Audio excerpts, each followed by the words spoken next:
The 2020 Chatsworth Neighborhood Council selection will be held on March 21st here at the Chatsworth train depot.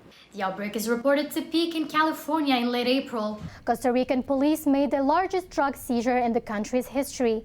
Across campuses in California, no students or faculty member have been reported sick by the virus. Administration remain alert to any new cases. Reporting for Valley View News, Wiam Dahbi. There are 99 neighborhood councils in Los Angeles.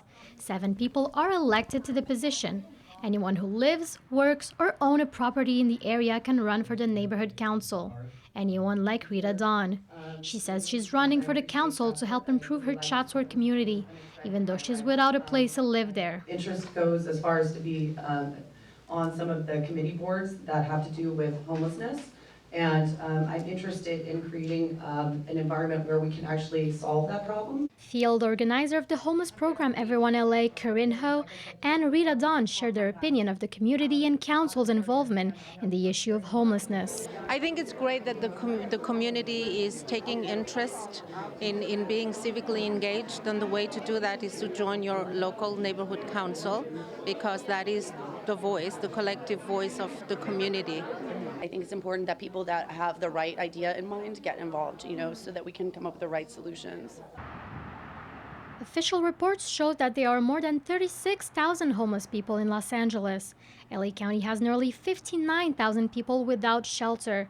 Katie Hawk, founder of About My Father's Business, comments on Rita Dawn's campaign. She is from the unhoused community. They deserve a seat at the table and a voice in the conversation. And that's what she's doing. She's taking her seat. Who better to advocate for the unhoused but the unhoused?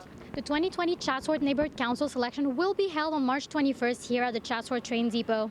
Reporting for Valley View News, I'm Wiam Dahbi. Many cities such as Los Angeles and Montreal, where I am currently, are on lockdown. Non-essential businesses and schools are closed. Parts of the cities have much less people. Those changes affected many international students, and some had to leave the United States. For safety reasons, they ended up in quarantine after arriving in their home countries. So I left school about 2 weeks ago, and at first I was kind of happy to find my parents back and see them again, but now days are getting kind of long and I'm getting bored. Students could choose whether to leave or stay, but most schools stated that they wouldn't make arrangements for evacuations. My mother and my father, they were worried about me staying there because things in the United States were growing fast, and in the season, campus housing had 2 suspects of coronavirus, so it was better to leave. When the international student gets back home, they're faced with a mandatory 2-week quarantine. They're also dealing with unemployment, social isolation, or even difficulties when it comes to grocery shopping. We are only allowed to leave to go to the grocery store or to go to the doctor, stuff like that. And you have to have a paper, like official paper sign as saying what we're doing and the time and day we're leaving our home. The outbreak is reported to peak in California in late April. Reporting from Montreal for Valley View News, I'm Wiam Dahbi. Prime Minister Justin Trudeau canceled his trip to the Caribbean this week. At home, he's faced with a railway crisis. He's under fire for how he's handling the issue. Anti-pipeline protests disrupted rail services for more than a week. Passengers can't take trains throughout the country.